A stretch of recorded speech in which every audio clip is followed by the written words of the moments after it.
Good timing. Alright. Hang on, give me a second. Whoop, whoop.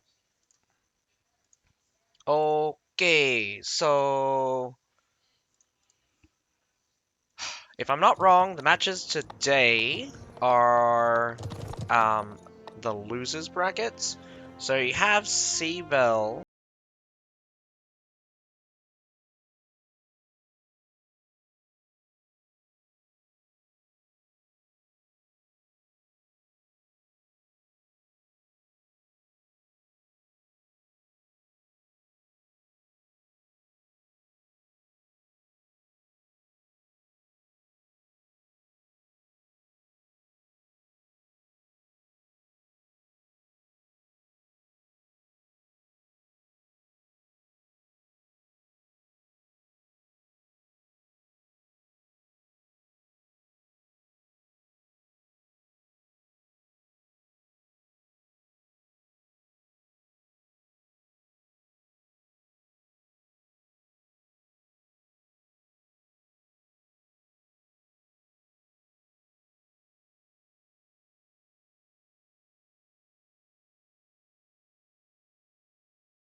And Wednesday coming will be the losers bracket, and nothing on the Monday or Tuesday.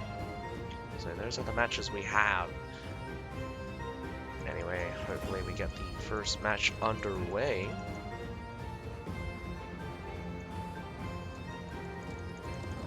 But nevertheless, my name is Askai. I hope you guys enjoy the commentary. I'll be bringing to you the 8th day of the knockout stage, and as I said before, we have two matches lined up, they being CTE, otherwise known as CrazyTigerEntertainment, versus CBEL. That is the first match, and for the second match we will have Ace, otherwise known as Hellfire, face off against MTA, otherwise known as Avenger. So right now we're just gonna wait for those to come up. I do think CBEL's gonna have a difficult time. I do have to give. Well, I think CTE is gonna have the advantage, mainly because they have a better and stronger showing. CTE generally has, how to say, stronger performance than CBEL, in my opinion.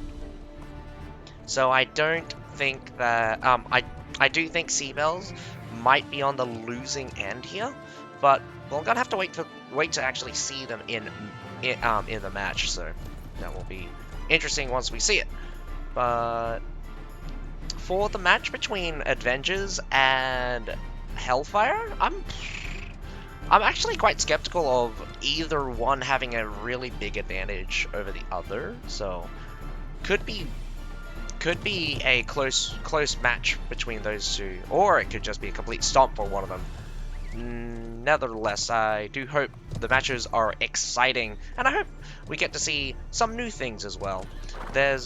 I'll be frank, this tournament, at the high level anyway, has really had really good showings of some very unique strategy that you've never seen before, or you get caught quite off. I mean, like, I've gotten caught quite off guard by looking at some of these guys' movement and being very skeptical of what they're doing. But I also give these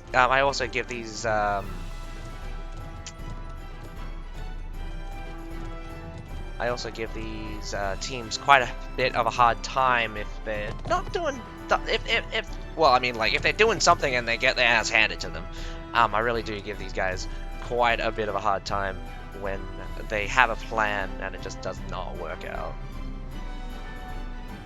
One thing I do have to say is that over-aggressiveness has backfired several times, so I'm gonna have to, I'd say the cool-headed team will be the one that wins.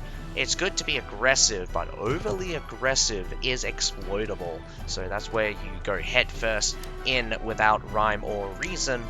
You're really just banking on being able to brute force your way through. Sometimes that is a good strategy, especially when you, well, I mean, this goes back into the whole idea you have the advantage, so you just brute force your way through, and that's not always apparent.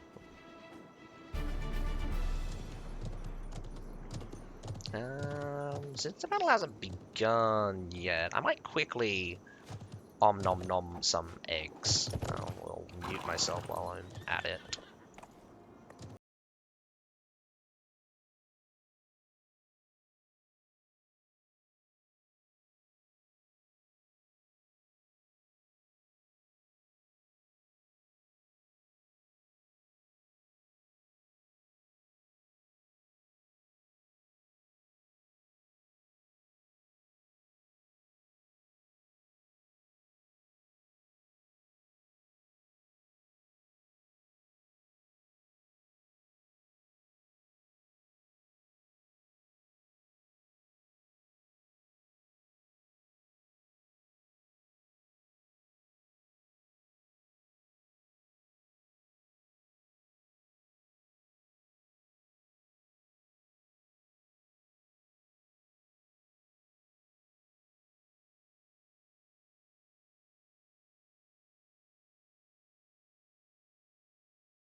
All right, that might have been okay. So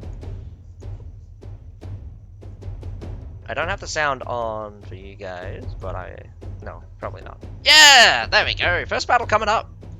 Well, let's go. All right, good thing. I mean, like, I kind of want to eat the eggs, but anyway. Let's get the show on the road. CBEL versus... Oh, whoopsie daisy. Let's go. CBEL versus CTE here on Wolford. Oof. I can see your mouse for some reason. That's not my mouse, by the way. Pikes, short swords, very classic to see. Not very many medals. Again, medals have kind of fallen off with a lot of heavy infantry really picking up the slack. Royal Janissaries being the slated pick here with a couple of Iron Reapers. Oh, no, wait. 4 Iron Reapers, 3 Royal Janissaries. We still have quite a few medals. I think I saw like 7, maybe 6 medals for the attacking team for CBEL. CTE has a nice mixture of things. We got 3 pikes, 3 muskets, and 3 spears. Not over-reliant on the heavy armor. Goes to show that probably CTE's got the stronger pick when it comes to kill potential. But heavy armored heroes can interfere with the unit battle, so that could be a very important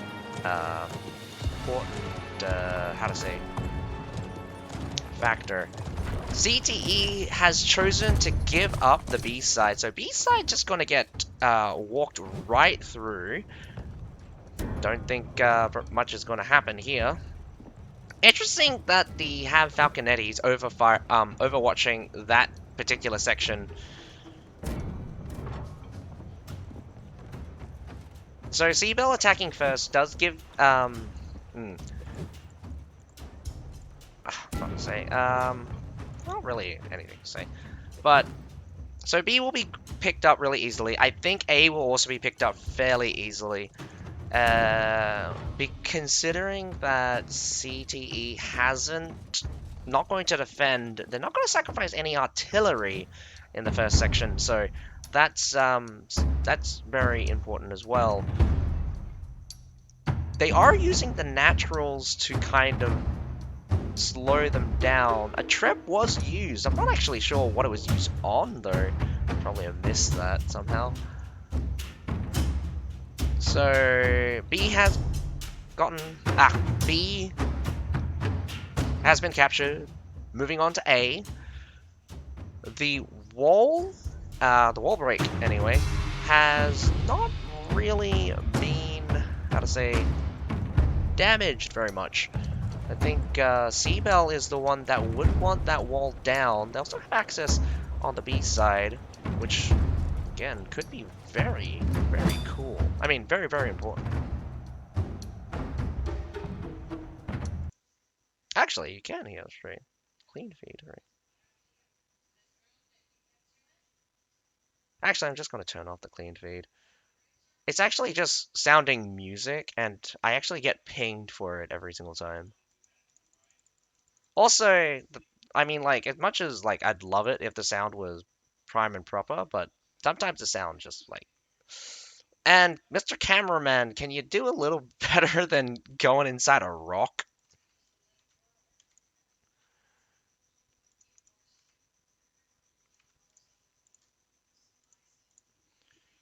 I mean, like, as much as, like, I'd love to have my own, be able to do my own camera, sometimes I don't have enough time to, like, move around and think and talk about what's happening. Right now, CBEL's gone with the classic strategy. I mean, like, CBEL has all the time in the world, so I would, like, also use my mortars, but really the mortars are for either scouting or pressuring certain positions. So, in this case, I don't think they're going to be able to kill. Well, maybe they can, but you kind of want more guarantees. One important thing that like people probably forget is that mortars were probably effective back in the day, mainly against tier 4 units because that was the time before like tier 5 infantry that had like 14,000 health. And I'm being realistic, like medals themselves have like some crazy amounts of health. I think Iron Reapers don't only have around about 13,000, but as you can tell, the general health has increased, and there was a massive nerf to how to say, um, goddamn, the artillery is not just the mortars, but artillery in general. Ballistas can still one tap a lot of units. Medals get one tapped if they're not in their brace formation. So there is that. I think what's also probably important here is tre like the artillery stage has always been this preparation stage has always kind of been a little uh how to say, a time waster. One of the problems when you're attacking is that if you don't win straight up, you end up getting pushed by the defenders, and if you're put on the back foot, the defenders just kill you. So you might have a lot of time, um, but if you don't use that time wisely in gaining advantages, you're really not really achieving very much, as you could probably tell. Like, um, I don't believe I don't believe CBEL's really using their time very well. They're kind of just using. Well, I mean, like for sure, mortaring and stuff could be useful, but I don't see anything in particular like getting hit at this supply point. Not really doing too much to CTE. The ballista's doing well though. I didn't notice the ballista until just now. Eh, considering the losses, I mean, CTE has taken some losses, about a whole unit's worth of losses, probably a whole Iron Reaper's worth of losses at the very least right now. Ooh, we even got overwatching Falconetti gunners.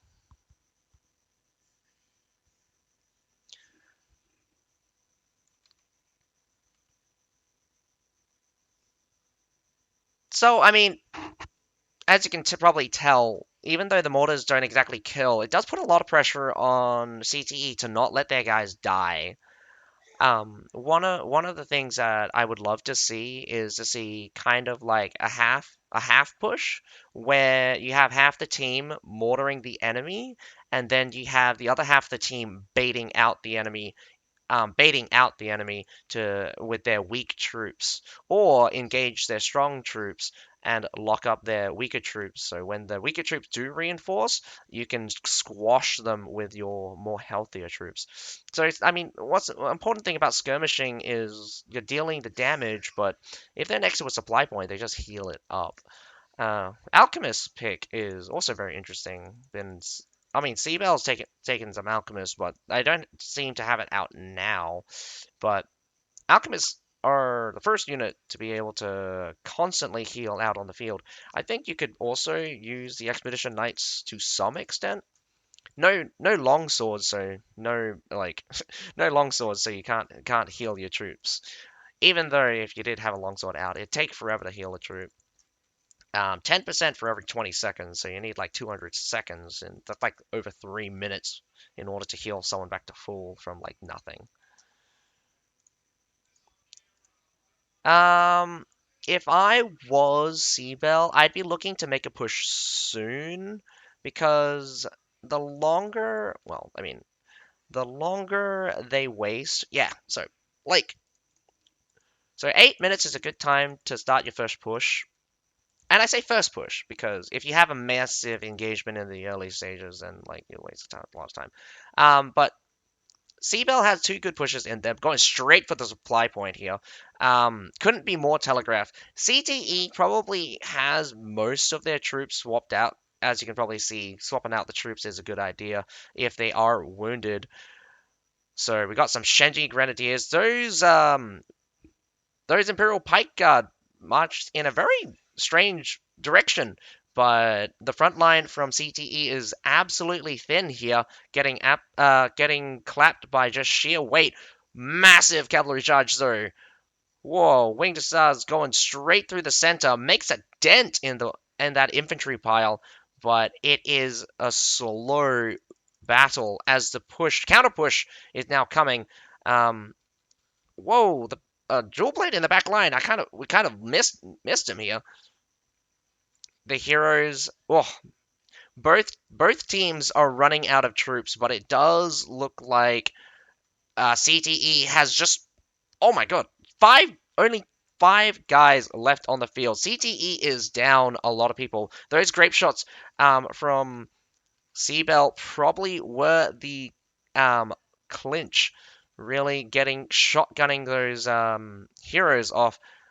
The supply point has been grabbed by CBEL. It pretty impressive, I would say. A little bit late in the response, I would say, from CBEL. You had a couple guys respond immediately, and then you have a lot of them actually wait and see. The counter push, a combined counter push for the cavalry charge should have been the play. CTE, I mean, normally I would expect CTE to be a little bit more assertive in their counters since they have been able to choke hold a lot of offensives. In this case, CBEL is up 172 troops. That's a lot. That's like half an army. That's like 7 to 8. That's like 7 to 8 whole units worth. So even if CBEL loses this push by sheer attrition, I mean like CBEL would have to lose this next push so badly that practically CTE needs to basically kill all of CBEL here without dropping a unit. Or if they did drop a unit, they'd only be able to like drop maybe 4 or 3 units. The scary part here is that 8 trebs still available. I'm not sure how many artillery. Quite a few mortars were built, some ballistas as well. Grape shots at the push towards the supply point. Now, CBEL has made a presence up here. They've gotten some leading Imperial pikemen. It's good to have the Imperial pikemen leading in the case where you're being aggressive, but whoa! Counter offensive right now. Medal's just went straight in, getting walked immediately. Iron Reapers also collapsing that right hand side, but Icy Flame? Are those flamers? Royal Janissaries Cataphracts going in. Ooh, another Imperial Pike March does not catch the Cataphracts though. Pushes into the Royal Janissaries and the Iron Reapers. Iron Reapers just cleaved that Imperial Pike in pieces. I think it's just Medal left. A lot of cavalry. Where's the Royal Janissaries? Royal Janissaries actually got cleaned up by some Iron Reapers in the forward position there. So looking very strong here from CBEL. I thought you'd be in a weaker position, honestly. CTE is not in it, being kind of being the aggressor in this case is kind of backfiring for them really, really, really, really badly. With most of their cavalry, I mean, like a lot of their cavalry was used in that situation, and just there was a ton of anti-cavalry. And it's surprising to see that the Medals and the Imperial Pikemen did survive both a kind of like semi push with the infantry. Now, as you can probably tell, the Medals were very wounded, so it was not a surprise that a cavalry charge managed to smack them. We got some more Tundra humans actually roaming around, managing to actually clean them up here at this point. But as you could see, the the sheer difference in units right now is going to be huge. I think the lead for for CBEL has only grown. In fact, um, it's going to be even harder for CTE to hold this next push. But it's also a surprise. Well, actually, no. If you really think about it, the Medals took too much damage. So once CTE started spawning back in, spawning units back in, they really were able to clean up those Medals. It's it's not what I like. It's not like it. It's the kind of thing where if I really think about it, that's not how it should go. Honestly, I think cavalry should have a better impact and be more limited. I mean, limited as in their charge shouldn't be able to run over just like infinite number of serfs. In this case, an infinite number of units. At the same time, I think maybe it would have been better if Medals could actually just one-shot cavalry. I think pikemen should just one-shot cavalry in general. Just a surf pile from CTE. Nothing very strong. The Medals there at the front has probably just cleared off a whole heap of them. We got some Iron Reapers there on the right. Not going to look at them for now, but it does look like Flamers again.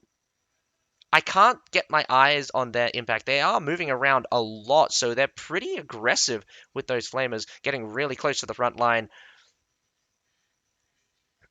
CBEL is doing the right thing here, not being overly aggressive and just reinforcing sections of the line at a time. But at the, I mean, I think CBEL could afford to just be really aggressive here. You'll really want to just kill off all of the units and start pushing towards that point. Um, because honestly, CTE has nothing left now. All of the units are dead. You got a couple of good units out from CBEL. CBEL's doing really well at the hero killing, and as you could see, CBEL smashes them into the dust. Big, big, big, big win for CBEL in my heart.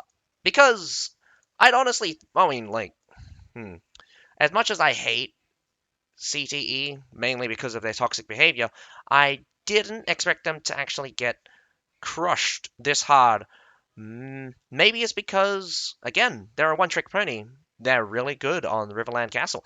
And as you could probably tell, we got some really good scores coming out from CBEL, but generally, overall, really good performance. Hello, Easy Easy Zaki B. Yes, this is for the Asia server. It is not for EU server, unfortunately. So it is just for Booming Tech. If you're with my.com, I'm sorry to say that these drops are not for you. But nevertheless, if it does come to pass that my thinking, I will tell you, is I think Booming Tech will merge the publishing right and make a global, well, try to globalize their version because one of the massive problems right now is the confusion between the versions. So we technically have a mainland China version, we have the Asia version, and we have the North America and um Europe version. Those aren't separate. That's one.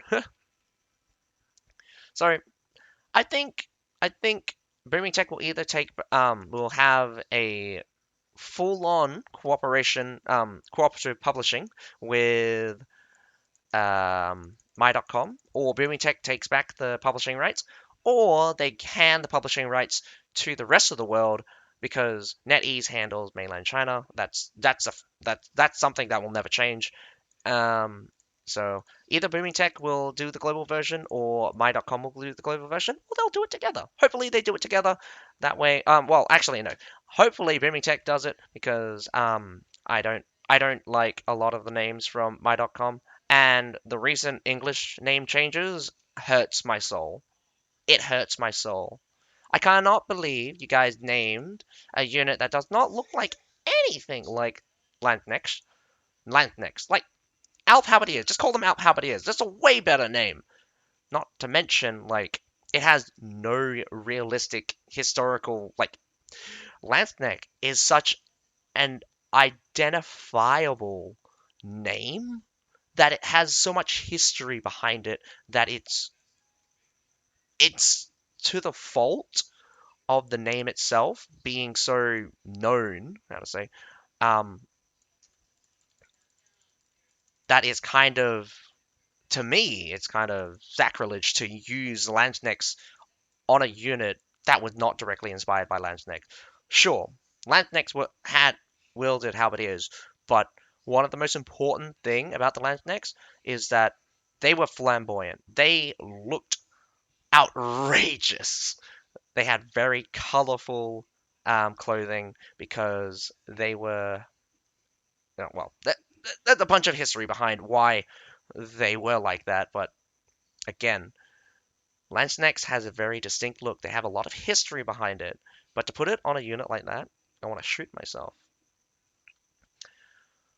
Very standard fight between CTE versus CBEL. I think we're not going to see very. We're not. I don't think we're going to see anything particularly interesting out of these two. But I'm still surprised that. Um, I'm still surprised that CTE came out on the back foot here. But we still have another shot. I mean, they still have another shot. They could win their own attack, so it'll be 1-1 then, and it could be sent to a field battle. I love to see a field battle. Been a while since I've seen a field battle. Field battles are kind of it's kind of a wild card. I like to call it a wild card, but it also comes down to who's better at cavalry or who's better at countering cavalry. Um, while we are in the intermission, I'm gonna go quickly eat an egg.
Wrong button.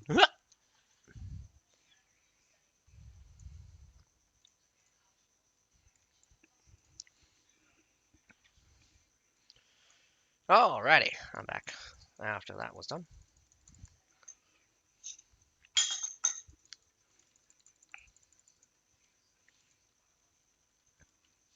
Awesome! Finally, second battle coming right up between CTE versus CBEL.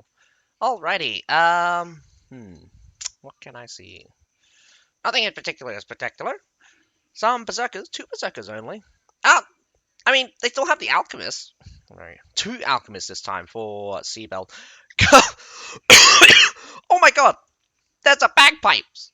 That's a bagpipes out from CBEL. This is going to be interesting. How they use the bagpipes, where they use the bagpipes. Lots of cavalry. Wow, winged assaults are coming back in massively. We got one, two, three, four, five. Five winged assaults. Only two cataphracts. One Keshik. Very interesting.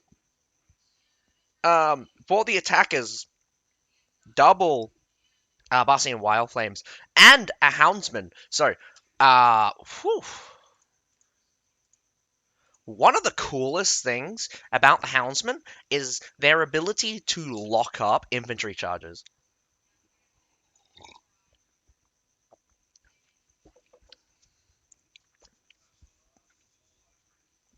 The biggest thing about Houndsmen is that their hounds are severely underutilized because I mean, they die really easily if you throw them into a brace.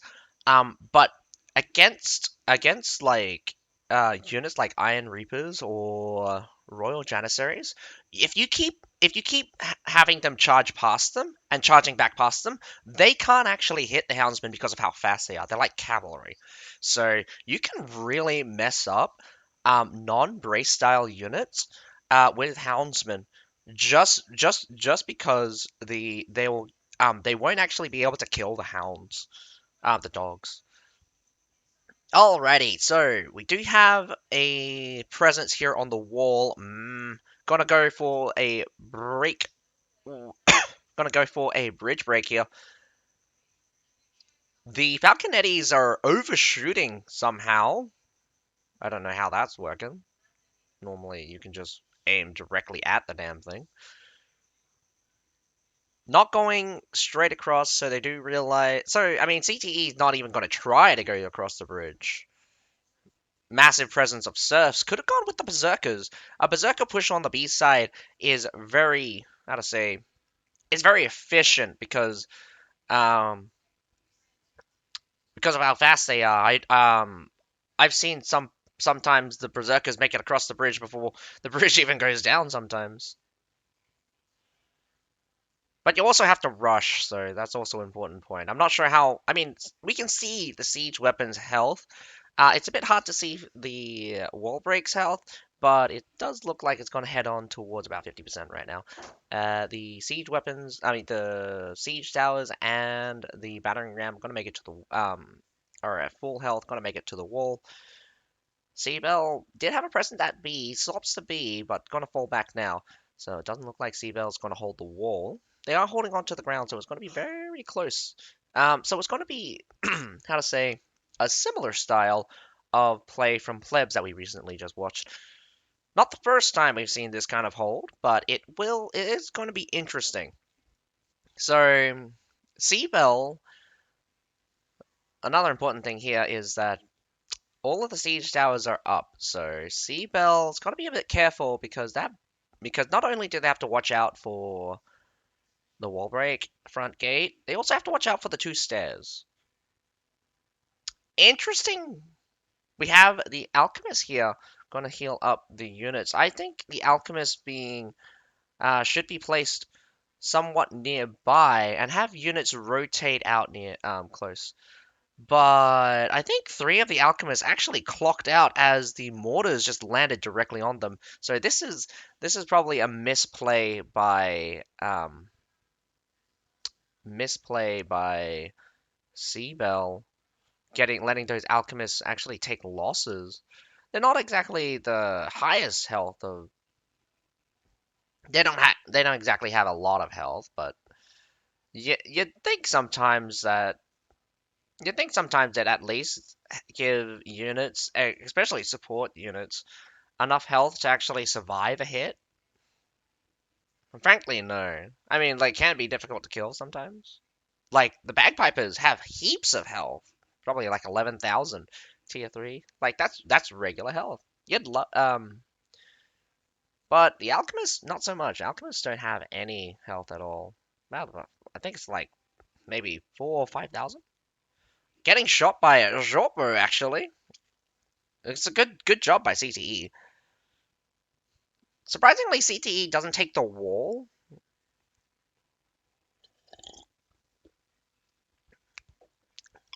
They probably already scouted out the positions. CBEL's counterfire by mortars not working out very well for them.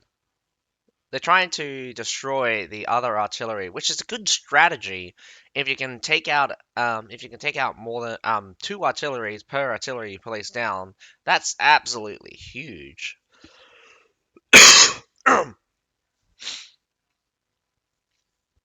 So in this scenario here, the alchemists are actually being a big help. The only problem is that does the alchemist heal enough in order to make the mortars ineffective, or barely enough to make it to at least make up for some difference? Because it's a whole unit's worth of difference. We got some ballistas maybe going to be built, doesn't get built. That's very unfortunate. So, yeah. Shenji Grenadiers really love the kind of throw. Oh well, the special mechanic for how they actually predict obstacles and throw over obstacles. So that's really important. Not so much for other units. In particular, all of the other range units besides Shenji Grenadiers have have problems of having like low obstacles, just being really really dumb. Soften, yeah.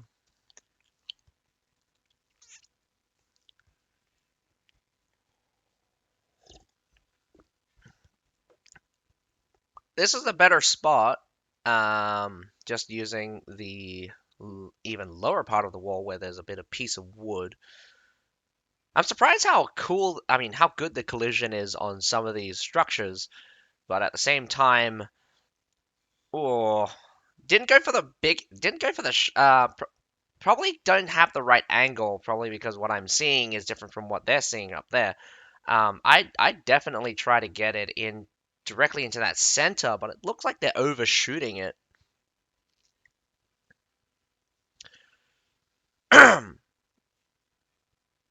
What would be surprising is, oh no, Ballista is positioned on the stairs. Actually, I know exactly the place he put it. Um, wow, that's kind of scary though. Oh, by the way, we've clocked down to 6 minutes right now. CTE is not having a good time. This could also backfire if they take up too much time. They are running around about 3 minutes per push, and if this push, they need to win this push or at least pick up B in the next few minutes because CBEL could still all in this and actually hold the C and the B. Now, CTE might have shot themselves in the foot here by taking too long with the artillery. They're going to move now, a bit telegraphed, and it's going to be a little bit of a sandwich here. Bottom of the stairs could draw out the forces, but at the same time, you have to kind of pressure them at the bottom of the stairs. If you don't, it's going to be brutal for you if they take that supply point. But going straight in is not the wisest thing to do. Cataphracts, where you going? Right into an Imperial Pike March. Oh no, that is brutal! Imperial Pike March actually stops not only a Cataphract, not only a Iron Reaper, but also a Winged Hussar. The Winged Hussar did not do very effectiveness, but the counter cavalry coming out from CTE comes in really wide and goes right through the center where there's less units. Hello, kitty. Surprisingly enough, they're winning.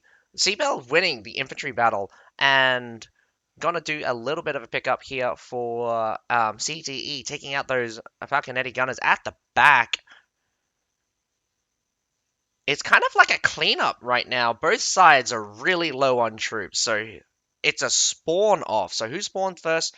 Surprisingly, CBEL's lost in the end at the bottom of the stairs. Had to probably back off, but basically nothing left at the bottom of that stairs. Both sides taking heavy losses, and I think CBEL actually came out on top in the condition they were in.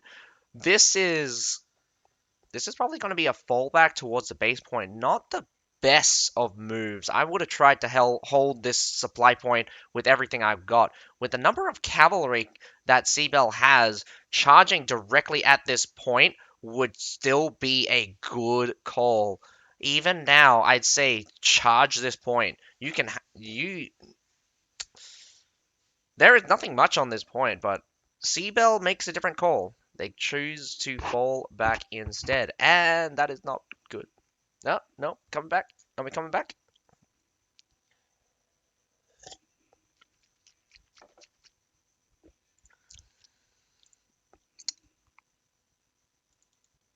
All right.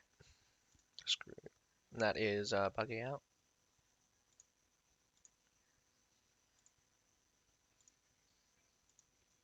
All right. So the clean feed just bug it all. As you can tell, CBEL takes a different approach. They fell back towards the base point. So the scariest thing here for them now is the Trebs. CTE um, surprisingly avoiding the engagement at the beginning. Gonna switch back to these guys. To my clean feed because my clean feed is back up. So we got the Houndsman now deployed. A little bit of range goes a long way. Gonna kill some easy serfs. So, I mean, like, Houndsman should clean these serfs up super easily. The Treb's a bit of a waste. Could have actually harmed your Hounds as well. Not a bad spot for CBEL, but... Oh, no. Double Ballista. Triple Ballista with a Culverin? I don't know why you brought the Culverin around. This Treb could be massive, or it's just going to miss entirely. I think it's going to catch the tail end. Does come in. First hit. Hits wide, actually. Goes in for some nice hits on that Royal Janissary, but misses for the rest of it. I thought it was going to hit that nice pile of Imperial Pikemen, but apparently not. So we're going to trap the top of the stairs here. Might be a bit late. I would have trapped the point in that scenario. Might catch the cavalry. Oh, and it does. That is brutal. When your cavalry gets caught by a Treb like that, that is a tough cookie to swallow. Oh, I don't know what he was planning, but that was not a good charge. Should have just gone straight for that center there, especially coming in from this, coming up from the angle closer to the scaffolding would have been way better. Royal Janissaries cleave their way through that Medal pile, but countered by cavalry in the back. That Medal holds strong. We got 100 humans actually cleaning up for them. Massive pile of Medals actually holds that corner very, very well. CTE is on a massive streak right now as they clock out more and more units from CBEL. The Tundra humans actually get stopped. Oh, but they get knocked over. The Medals surprisingly locked up those locked up those Tundra humans quite a bit. They're actually called Armigers. We're gonna go with the new name. I don't mind Armigers as the new name. Silidars as well. I like calling my Royal Janissaries Royal Janissaries. I'm just used to that. CTE grabbing the point or not. Going after those hero kills, probably what they want. But CBEL's not giving it to them for free. They both sides are actually clocking down to basically no units. I see no unit presence from CTE, as some units coming out from CBEL now. CBEL might actually be managed to push them off here. So CTE actually calls for a reset. So they're gonna reestablish themselves down to just 8 players just there. I'm not sure how many lives are left on each side, but that is CBEL's holding. CBEL engaged that fight very badly, mainly because the cavalry didn't come in together and didn't come in together and didn't come in on the right angle. The right angle would have been closer to the scaffolding and straight through, because how they situated themselves was um, okay. So the guy with the cataphract had the right idea, but he came on the wrong angle, because what happened was that the entire front was um, covered with medallions facing the diagonal. The stairs actually covers their left flank, but their right flank can be opened. So what would have been better is that all of the cavalry come up against the scaffolding and charge right through. Would have cleared off half of those medallions, have the other half of the infantry pull up and have the cavalry pull out. Probably hit the stairs on the way out, probably get trapped. That's why the counter cav was probably really brutal. But now we have a massive surf fight right now. Lines and lines of surfs. What are we looking at? We're looking at Winged Hussars just cleaves a swath right through. We got some claymores and some prefecture guards in the mix, cleaning up that backside. Here on what we can see up on the top of the screen, CBEL is last ditch effort, purely blue right now. Again, the quality in units actually coming out in the very end. Not many, but very important to see that those claymores and we also have some Shenjis, some Nafan guards. I mean, Bastion Wild Flames. I think the Winged Hussars was a bit overkill. I think the Winged Hussars could have come up through the bottom section and cleaved the entire line by itself. But that's just me. I think the Winged Hussars could have came from a different angle. Instead, they come from the front. Sometimes the charge from the front is fine. Sometimes the charge from the charge from the side, it doesn't work out how you want it to be. But nonetheless, we are actually down to a field battle. Going to be very interesting to see a field battle from these two teams. Not often do we get a field battle, but both teams are quite, I would say, experts in the realm of cavalry. We're going to see these teams really push to their strategic limits in terms of composition for units and timing of their units. Because I've seen a couple of field battles where it's majority anti-cavalry that wins the day. So if the what I meant to say is that a lot of times the field battle will start off with one team going super anti-cavalry, the other team going with lots of cavalry. The team with lots of cavalry ends up sacrificing a lot of their cavalry to the anti-cavalry and end up taking a massive loss. But when they switch out when comes out the second round, they come with their infantry, and it ends up being kind of like they kind of win, but they then get stomped out by the enemy cavalry. So it's kind of that back and forth. Who's my favorite for today? My favorite for today is CBEL. CTE. I think is probably the stronger team, but I want CBEL to win just because I hate CTE. We do have Hellfire and Ace. I'm gonna toss it up. I don't really like either of them, and I don't really know either of them. I haven't seen a really good showing from either Avengers or Hellfire, so I'm gonna have to just toss it up in the air for those two. But I think CBEL, I like the cut of their jibs sometimes. They've got some really solid gameplay, but at sometimes I think they're kind of dropping the ball on a couple of things. But CT has has kind of redeemed themselves in my eye. Their attack was more efficient and fluid. I think I think CBEL made the mistake by not contesting that supply point. Could have really thrown some really cool cavalry charges directly at that supply point and gotten more infantry towards it. Would have been a more desperate situation, but CBEL could have cut the time down. And what's really important is trying to be as efficient for time. CBEL still had a contingent of forces, so that's what I want to get clear. CBEL could have traded all of their units for that amount of time. 3 extra minutes, like you don't know you don't understand the significance of 3 extra minutes. 3 extra minutes means another push. If you can end it with your while you still have your high tier units, you should end it. The only problem is that they didn't, and they had to give up C. They gave up the supply point. They gave up C, being pushed back to base. End up actually succeeding, pushing them out in a push towards the base. Problem is that they had domination of units at the very end, and I mean, it really showed. Everyone has serfs, but I counted maybe 5 strong units out on the field still. I mean, the shields for CBEL are not going to cut it.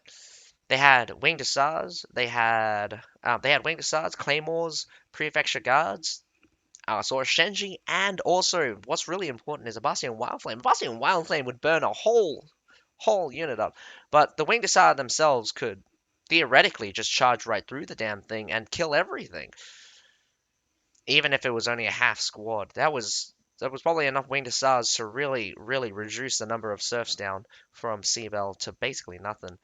Comparatively, it's just a pure numbers game when you're talking about serfs versus serfs. There's not really much strategic. Well, it could be. I mean, like formation could be very important. Bracing the village watchmen having the natural brace in their line formation could make up the difference in some battles.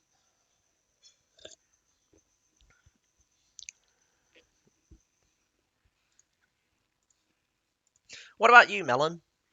Who do you think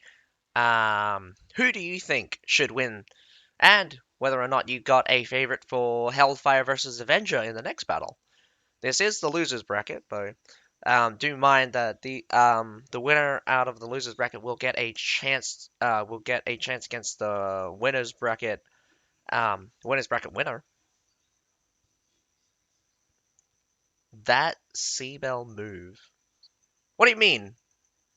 What are you talking about? What? Tell me about it. Hey, thank you brought that up.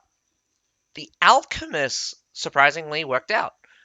They got they got they were hit a lot with a lot of mortars. The alchemists mitigated that quite a bit. I'm not sure if the bagpipes did, because siege damage is different from your normal piercing, blunt, and slashing. So that is very important. I just watched some VODs of you at YouTube. Thanks. I hope you enjoyed them. Um, Melon. I do love commentating for these tournaments, especially since I get to see some really high level teamwork out of these teams. Um, no, actually. A lot of siege weapons actually are a special damage type. You actually need damage resistance in order to reduce the damage. This is why even with Iron Reaper's extremely high armor, they still take full damage from a lot of the siege weapons.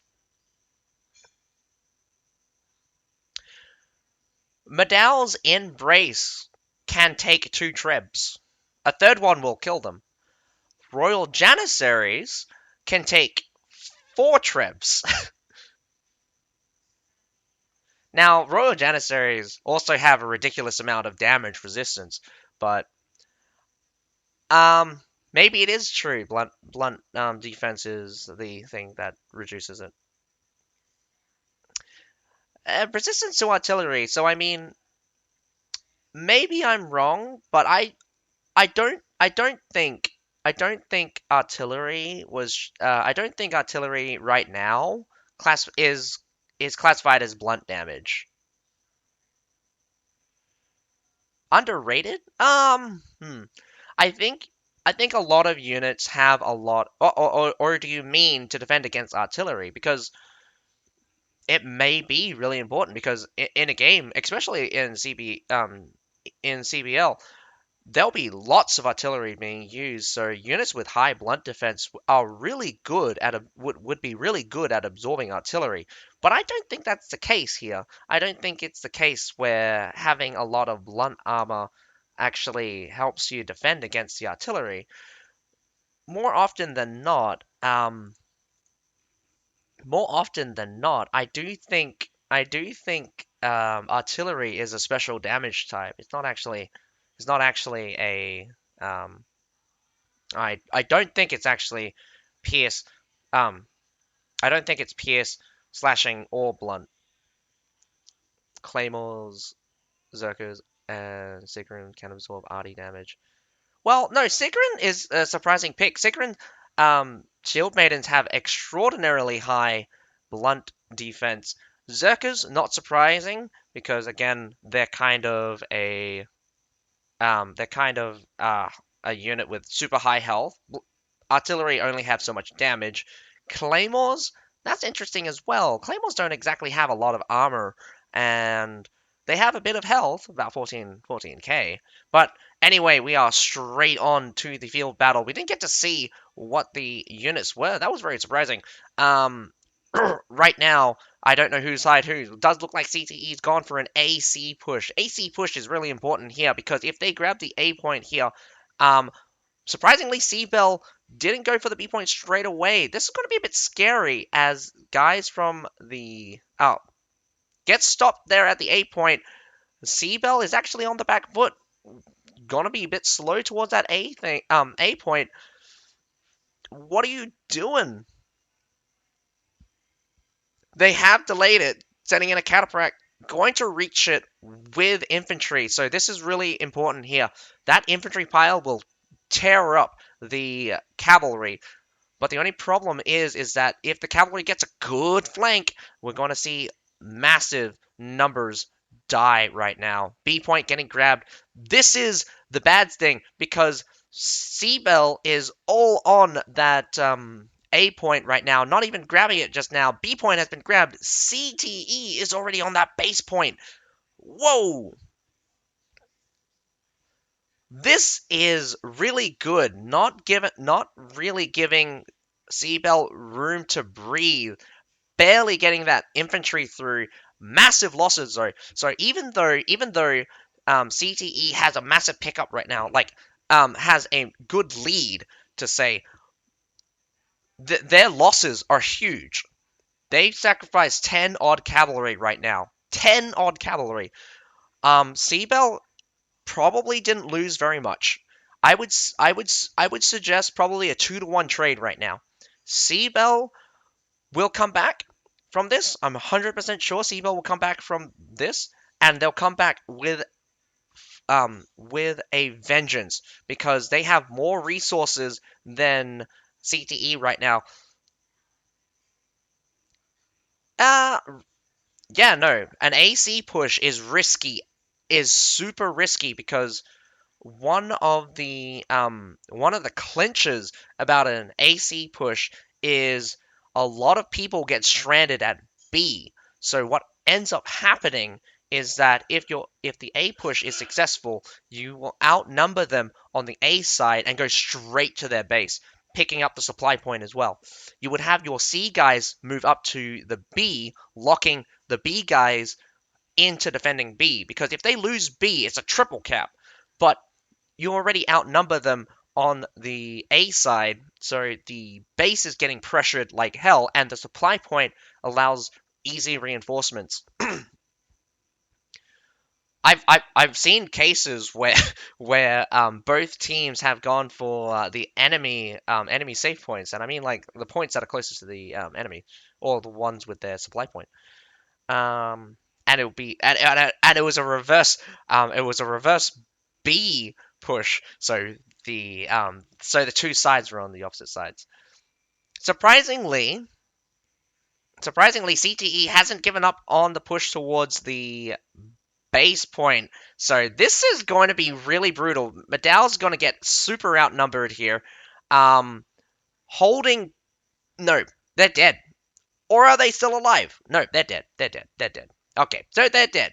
CTE is going to probably win it here because there's not enough people at this base point. 70 odd seconds is enough time to cap this out completely. So now the B point actually gets reset. They're sending some guys towards the base point, and the A point actually getting captured right now. It's going to take a while to get it captured, about 40 seconds. But right now, the base point just got cleaned up. Really good. B point's going to get captured. A point's going to get intercepted, and the CTE just lost another huge section of cavalry. Ugh. Really intense aggression from CTE. Lots of cavalry dead though.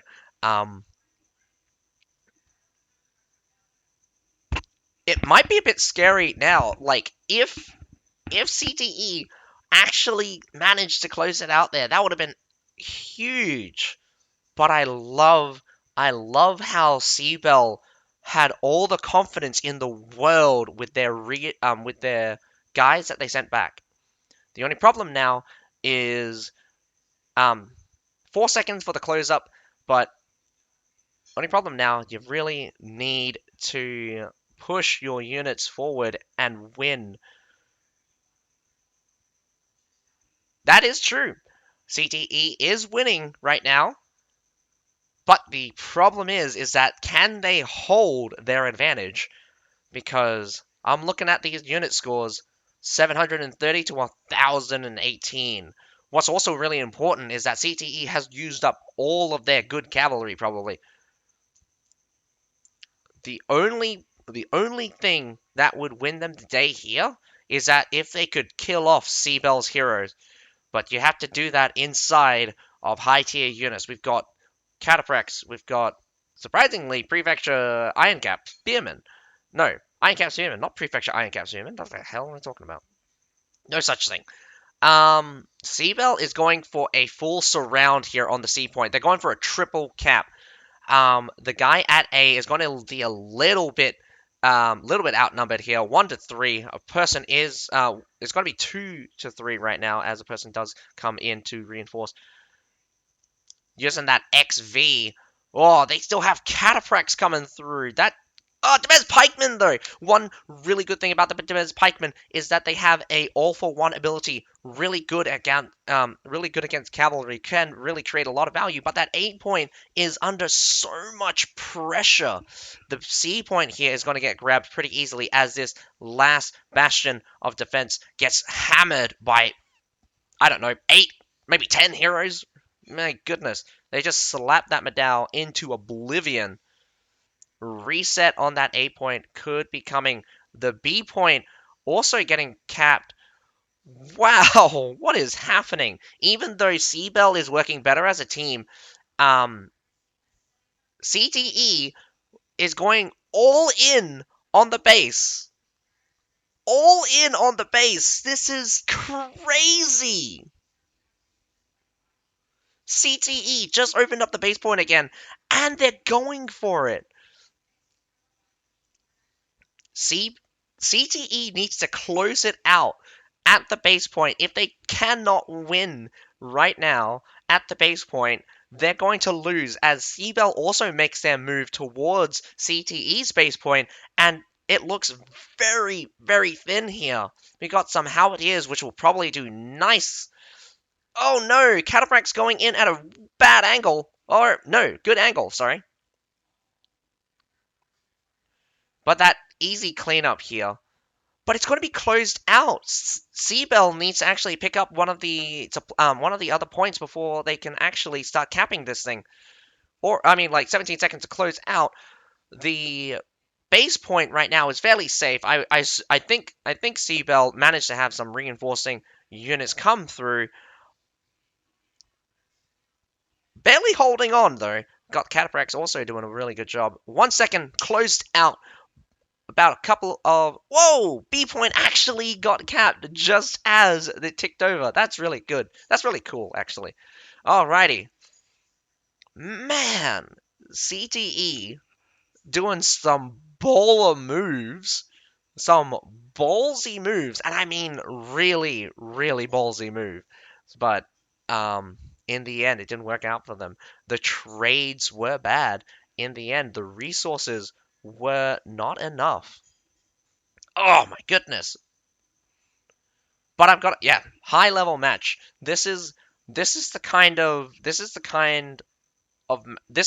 match you will never see in randoms because the call, the the calmness. I mean, like CBEL, CBEL.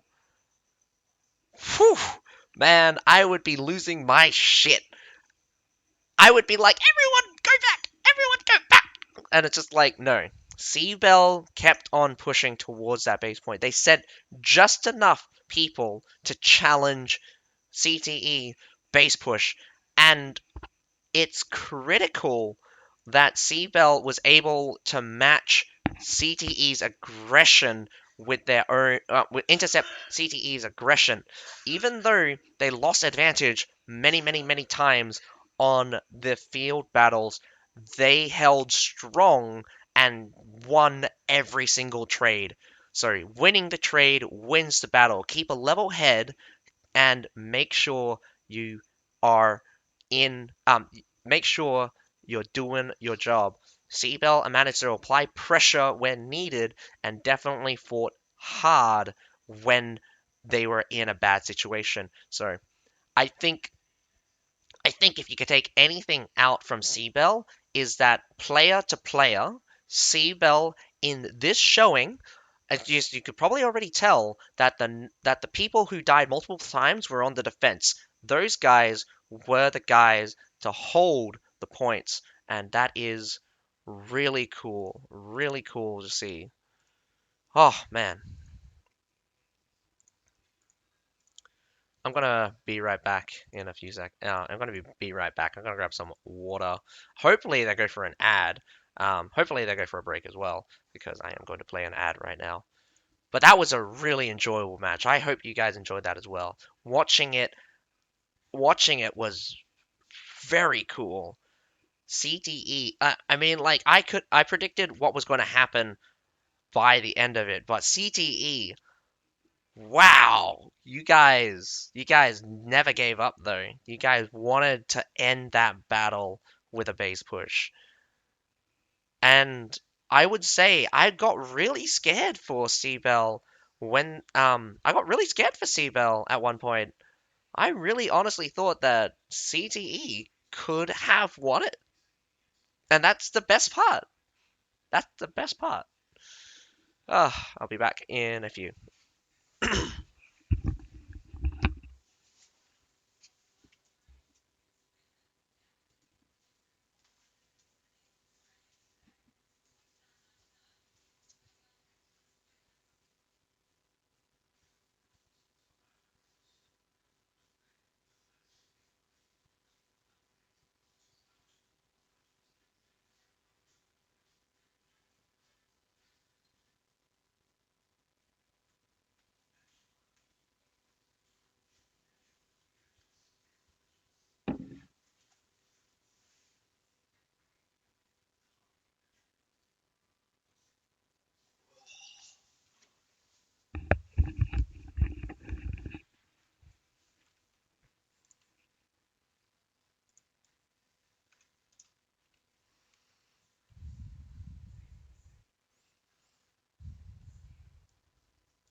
So nothing's happening so far.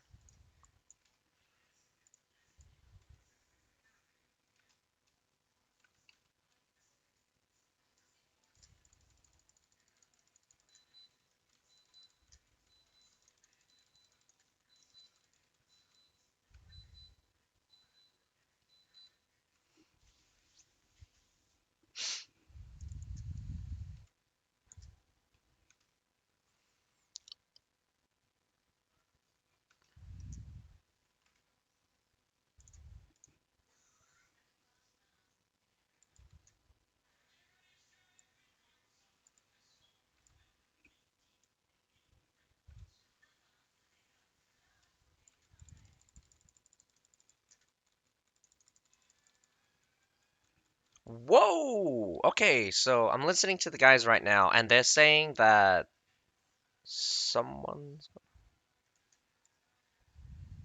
Oh, okay. So that's really important. Okay. The Varangian guards and the Valkyries are broken right now. Did you see them in the matches? No. What's really important is that Shield Maidens are available. Varangian guards are not. So, okay, so what you guys probably don't realize is that the CBL right now is classified under Paragon. But the units that are available do not include the current season's units and the Chevaliers. The Chevaliers right now are not available in CBL. That would so the units that are not available in CBL right now are the Varangian Guards, the Huskars, and the Chevaliers. This is really important because um, that the balance changes actually still go through to the CBL. So the CBL, not on a different patch, the units available though are a little bit different. So there is that. I'm gonna have to say that the upcoming battle is going to be on not on Wolfort, so that is really cool. So I just heard from the actual dev channel, well, dev Twitch stream. Someone's going to be attacking Riverland Castle, and someone's going to be attacking Sun City. Sun City is a really interesting pick, mainly because don't see um we don't see Sun City a lot, and it's one of the few maps where I'm kind of skeptical of how I would defend that besides defending the wall. An all in on the wall is kind of my only pick. Like the only way I would see it is defend that wall. And even if I do defend that wall, even if I do lose that wall, maybe going for a supply hold, like holding the supply point is also really, really good.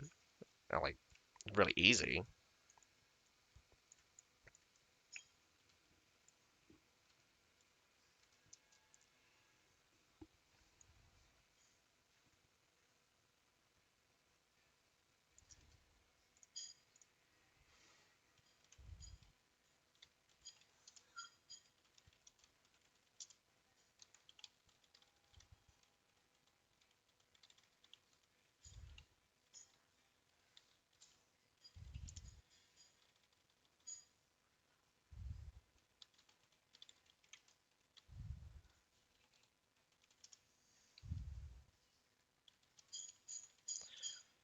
I haven't seen much, um, much, much maidens. I don't think I've seen them at all, frankly. Broken? Would I call them broken? Not so much, actually. If I really think about it, nearly every single. Okay, so, like, at a high level, at a high level, don't really. You don't really see shield maidens able to pop off because for one of their biggest asset is being able to block, and they have like the kind of the best block in the game. Kind of, not really, but it's a bit hard to explain without explaining a lot of things. But They have a lot of damage and able to sustain, unlike any other unit, and they can be pretty aggressive. Yeah, cavalry is OP. Like straight up, cavalry is OP. So maps that are cab friendly, you will see a lot of cavalry. Um, I definitely think I definitely think I don't see enough cavalry from your guys because, frankly, I think cavalry is so busted strong that you guys either don't know how to use cavalry properly, or the cavalry that well, sorry, either you guys don't use enough cavalry, or the cavalry that you do use, you don't use properly. But even then, like sometimes like I watch these guys and they get their cavalry killed so easily. And when I say you guys, I mean like I think NA and EU has wisened up about cavalry. They definitely know it's very effective, and they definitely see. Well, you can definitely see its potential in this scenario. Yeah, Riverland Castle. Like I'm also shocked as well, but here we are. Berserkers coming out from MugoonKingdom. I Ace won against MugoonKingdom. Okay, so I was wrong. MugoonKingdom attacking Riverland Castle. That's surprising. No, it's not suicide. So, um, it's not. If you actually, okay, so if you actually go back and take a look at all of the battles done on Riverland Castle, it's almost a 60-50. I mean, not 60-50. It's about a 60-40.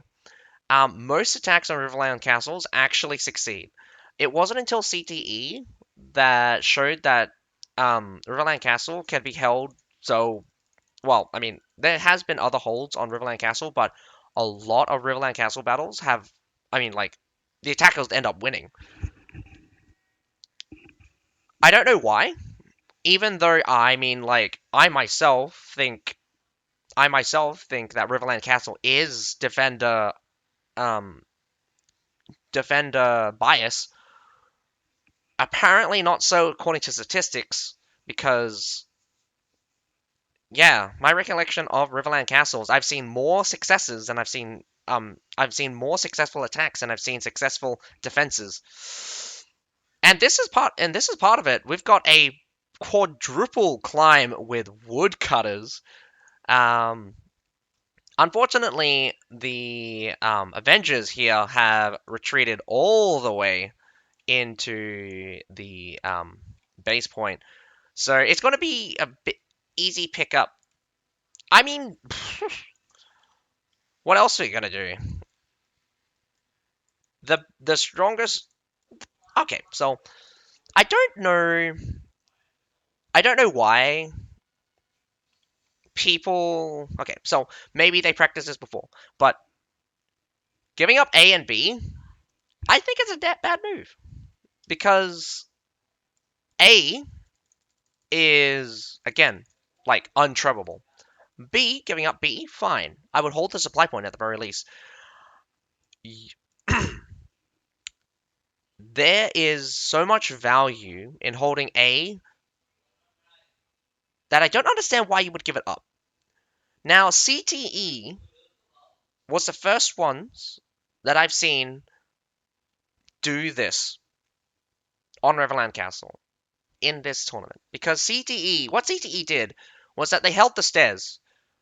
And they held the stairs with special units. So what I mean is that they had Falconetti gunners, they had Falconetti gunners rotate between the stairs and just bombard the crap out of the attacking force. And it's like shooting fish in a barrel. It is massive. MugoonKingdom, I'm not sure how they're going to break this because one of the most difficult things about this map is how long it takes for reinforcements to get through.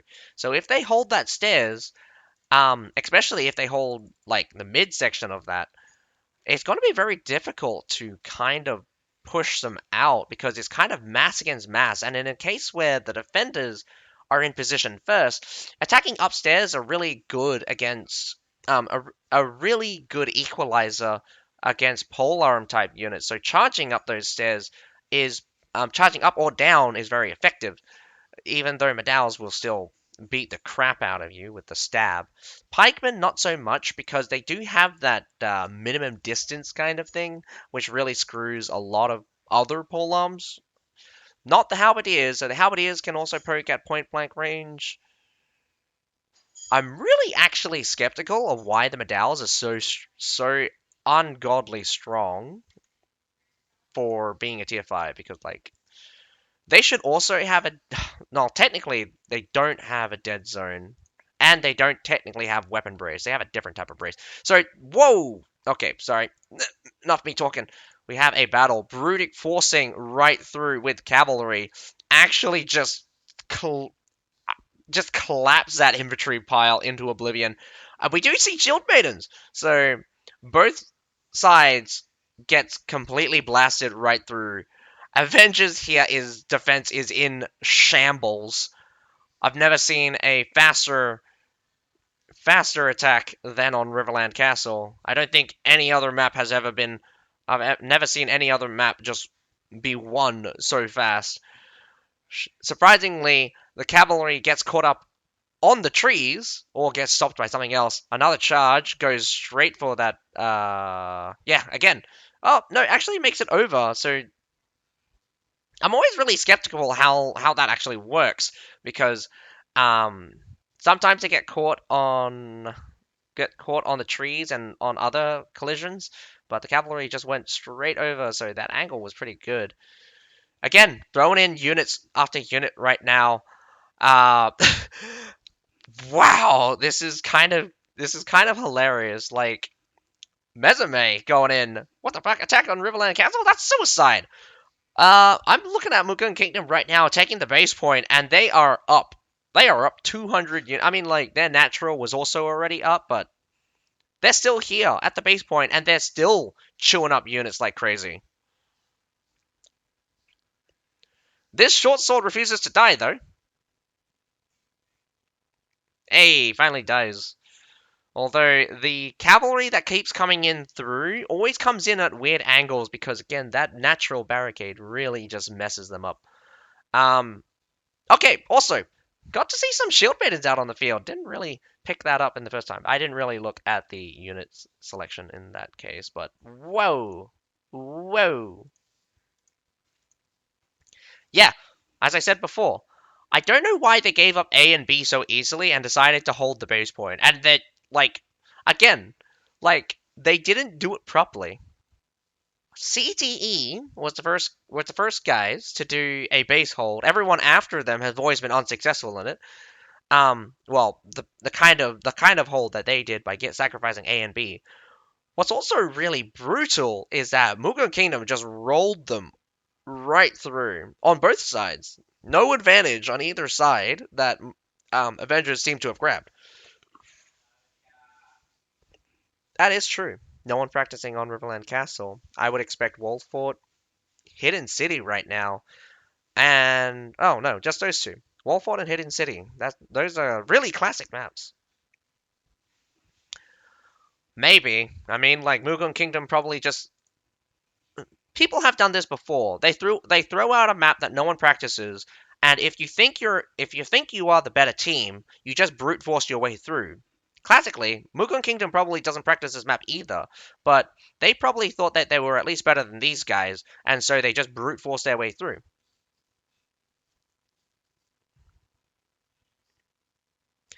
Well, again, like classically, a lot of attacks have started with the climb from serfs. What normally would happen was the defenders would send high tier units to clean up those serfs. So you would treb them, you would shoot them, or you would ballista them. So a lot of times the ballista works the best. Namcans were also deployed in this scenario to do some of the tick damage and kick off, and they just send up serfs for free. But the defenders in this case, MTA, gave up gave up the wall, gave up A, gave up B. There's a supply point down in south. Um, we didn't like. I'm talking about a lot of other battles that has happened before, but it's just I don't know what was going through. uh, I don't know what was going through Avengers' mind when they thought about a base hold, because first of all, there's two stairs. MugoonKingdom divided their forces up between two stairs. You couldn't win and either. You couldn't win either of those stairs. Very surprising. Another surprising thing is where were your key range units? What's important is that coming up those stairs, you'll get shot to pieces. And remember, range is very powerful because it can create a lot of value and it is very difficult to deal with. When you're getting shot, you can dodge, but if you have to head straight towards them, if you have to kill a whole medallion unit in order to get to the ranged unit, that ranged unit is still creating a lot of value. You're like fighting, like, it's a little bit different from how hyperdensity worked because you could be fighting an entire unit on one space, but instead, ranged units, again, biggest advantage is range. So shooting, getting shot at, every second you're getting shot at is value that those ranged units are creating. And the longer it takes, the more value it is. It's a little bit different with infantry pushes because it's a bit back and forth. You push a little bit, you deal a little bit of damage, you take a little bit of damage. But against ranged units, as long as you're in range, you're always taking damage, so you need to rush down the range and murder them. But in this case, Avengers didn't have any. Couldn't even hold them with superior numbers on either side. Unless they were outnumbered on both sides, and that wouldn't make sense. MugoonKingdom won very convincingly, and I think it's just because Avengers don't have the experience in holding Riverland Castle. Riverland Castle also just not a map you see normally in CBL that is defendable. Um, it's a little bit desperate for either side when like holds that have been successful on Riverland Castle have majorly been ended on the wall. Straight up, the successful defenses of Riverland Castle ends with the attackers not even getting anything. They don't even get they don't even get up on the wall and take B. They don't even get that. CTE is kind of an outlier, being the only person to hold Riverland Castle at the base point.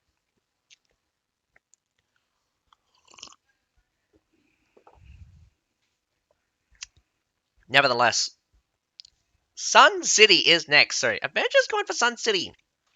I've no I've no idea what's going through their head, but I've got a million questions. Why you chose Sun City? Was Why would you choose Sun City? Sun City is a very big map.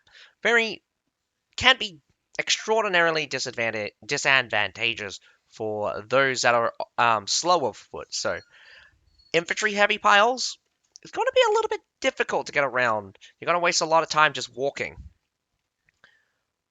If you have a lot of cavalry, you could just get antied really easily. So Avengers, I also question whether or not you researched anything about MugoonKingdom. Well, I mean, actually, I'd question a lot if anyone's really researched anything about anyone, because honestly, a lot of times the strategies keep changing, so it's a little bit hard to really get a solid play style out of these people right now. It's kind of as expected. Um high tier teams have been more flexible in their strategy. MugoonKingdom surprisingly going out with so many infantry. Look at this. Iron Reapers, Medals, Royal Janus, Silidars, and the Shield Maidens. Crazy, crazy, crazy. We're gonna see no cavalry come out from MugoonKingdom. They want to end this at the wall. They think that Avengers is not even going to be able to take the wall right now. No, wall fort. There's no ban. There's no ban right now. The pick the you can I think I think the ban only happens in the finals.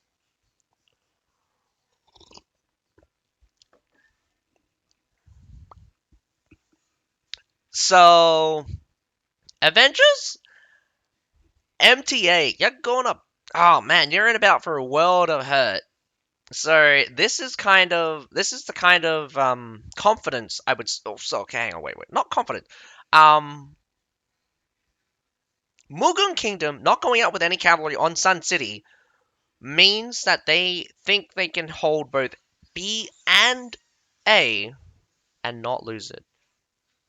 So okay, so here's the really dumb thing about Sun City is that all of the defenders can be up on the wall. That supply point, that supply point in the corner of the map between A and B is uncapturable until you capture A or B. They haven't they haven't destroyed the fire pots. Use the fire pots. Oh man, that fire pots would have been huge. So again, Mugun Kingdom a little bit slow on the rotate, mainly because probably dealing with the guys on the right. Also, I'm just going to say this right now. You chose the worst stairs to go through. The Treb's going to go either high or low. Um, okay, some of the projectiles were unseen, but definitely going to be Iron Reapers charging through, but it's an Iron Reaper versus a Royal Janissaries mix. I think the Royal Janissaries are winning. Barely, just barely. Shenji grenades go through. Oh, again, that stairs is kind of protecting most of the infantry there. Av- Avengers just getting clapped here. So those medals are fully embraced. While they are doing their battalion animation, they are CC immune, so that is one of the most annoying thing about that unit, I think. Medals here getting hyper stacked up to not that badly actually. There's only a couple of them. So good hold on the stairs. Took a couple of trebs. Took a couple of trebs. The trebs were bad. Again, they chose the worst stairs. I would have chose the other stairs. I would have turned right. I would have turned right and went up those stairs. Um, I also think one of the problems is that Avengers went in with ranged units. When you're doing a rush like that, ranged units are not going to help you because there are two choke points that will kill you. The stairs and sorry, those stairs and the stairs directly in front of B. Two places where range will either be too close to the front line or too far to be effective. Or can't get a good angle. Can't get a good angle is one of the most important things as well. Okay, so with massive losses coming out from MTA, with one whole unit already down, MTA's got to have to come in huge. And worst off, we already know that Avengers have chosen some cavalry, so those cavalry are useless until they get A or B. And I don't believe that Mughal Kingdom's going to give them A or B. They're gonna with a full infantry lineup. So Mughal Kingdom's absolutely confident that they can end it here on the wall, or at least choose to end it here on the wall. Because I do believe that Mughal Kingdom's actually got some pretty good cavalry skills, especially when we're coming out to some of the pikes and spears. Though looking at a lot of muskets. Everyone thinks that musket was how to say nerfed into the ground, unplayable. It's an absolute bias when you play ranged classes. You don't understand when people say that the nerfs are bad. Obviously they're bad, but is it bad for the game? No. Musket does particular things well. They have count drops. They have the musket bomb. Those two things are very powerful and can basically stall out a lot of pushes. It's the same reason why the longbow was so powerful back in the day. That explosive arrow not dealt actual damage back in the day. Not anymore, but longbow also put a lot of pressure on the heroes not to get hit. longbow did enough damage at such a long range where it was almost impossible to get to the longbow before you just get shot to death. I would also say it's really annoying getting shot by a longbow because of the daze. Musket also dazes, but it has a maximum range and also is force reload. You do have fine powder, which also automatically reloads for that. With the traps being destroyed, I think this is really funny as well because MugoonKingdom could also just smack these guys. Could just smack the trebs. I mean, smack the siege towers down again, and they'll be down to like 2 minutes. Actual damage plus bigger AOE for the old longbow explosive damage. No. The thing about the sorry, longbow explosive arrow actually hasn't got a nerf to its AOE. Musket bomb, however, has. I think it lost half a meter. Half a meter. Oh no, it's either half a meter or a whole meter. But I think explosive arrow only got half of its damage cut. Its damage cut in half. But musket got its damage scaling. Oh well, its damage was changed then nerfed. So it was changed from like having 700% scaling to like 400% scaling, and now it's got nerfed down to below glaive level thing. So I think that's a good thing because again, musket bomb was too oppressive as a skill. It did too much damage, able to. It still can wipe out archers really easily. I think that's a problem with archers and less to do with musket bomb, but it's still cancer to face. This is not good for Avengers right now. If that siege tower in the center even gets up, that the middle siege tower is a death sentence. I hate the middle siege tower because you got some guys sitting at A and some guys sitting at B. So when you come up on that middle one, you just get clapped on. Very surprising to see that they're going to try to go for a climb with surf units.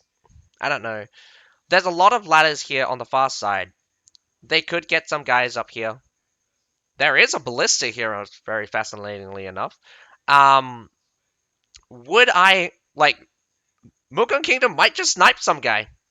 No, I probably already used it, but yeah, gonna be a little bit slow. Does have a couple. Claymore's not very good breaching unit gets absolutely clapped by the Royal Janissaries.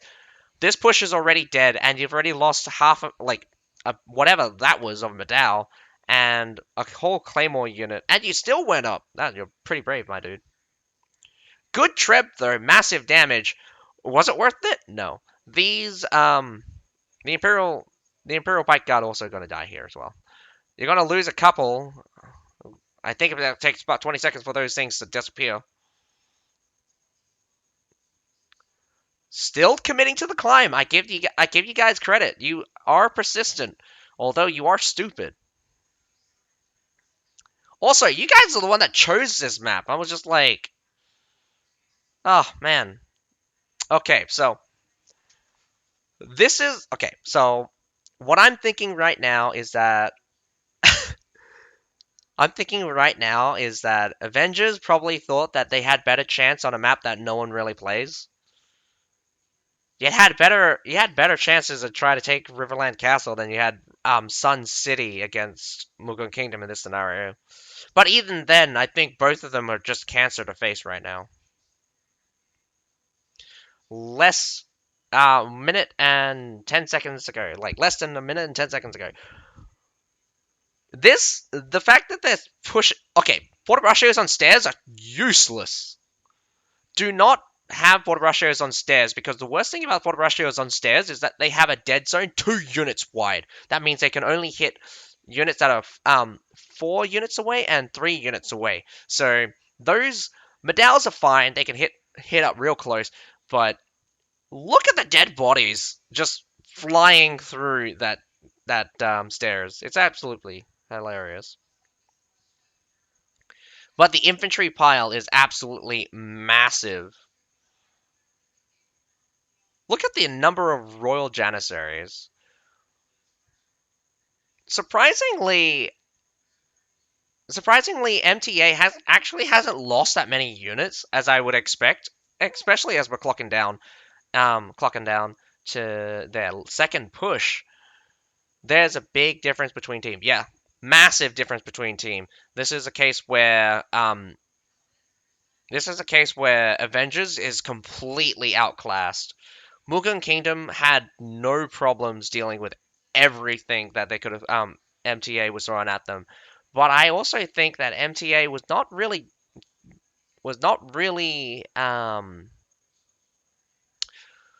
oh, how to say this? I don't think they had a proper strategy. They thought they just go straight up, go fight them. They think they could win the fight. It's the same. It's the same case as I said before. Like Mugen Kingdom probably chose Riverland Castle because they probably thought that they could blast right through the defenders, and they did. MTA, however, I would give the benefit of the doubt that they probably thought that their best chances was just to brute force their way through the enemy, and it being unsuccessful is unsurprising. Um,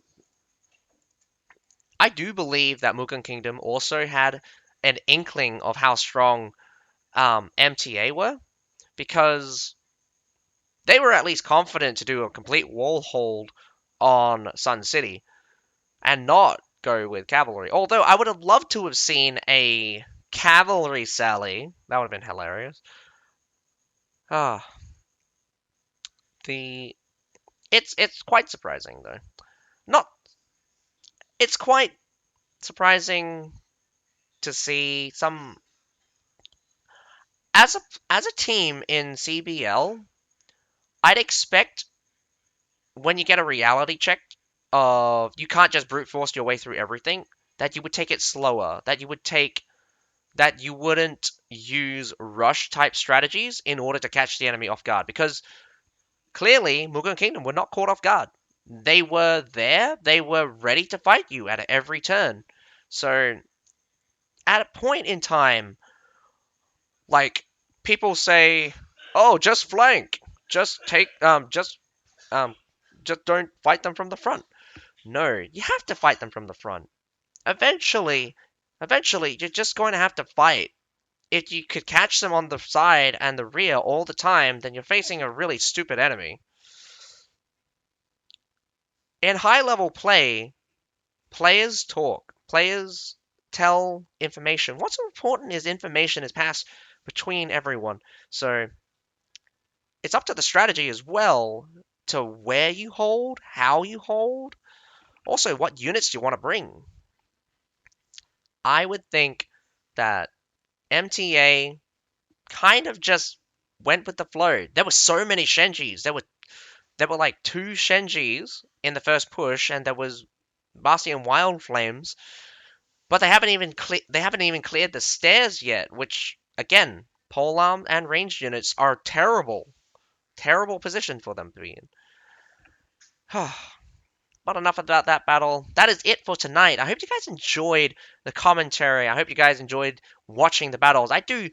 Did love watching CTE aggressive field battle, and I loved to analyze CBEL's hold. Although they did lose, it was kind of interesting to see what they were bringing out. Very how to say, unusual units. Definitely the Alchemist pick has always been kind of my pet peeve, but even the Bagpipers, not really something I would ever bring. Able to bring out a lot of value for units, but would you rather have one extra medal or a buff to every? Well, I say everyone. I think there is a visual limit to Bagpipers applying the buff, but maybe they buff everyone. Nevertheless, I hope you guys enjoyed that. I hope you guys enjoyed the 8th day of the knockout stage. I'll catch you guys on the Wednesday. On the Wednesday, we will be having. Um, so I believe it's. Hang on.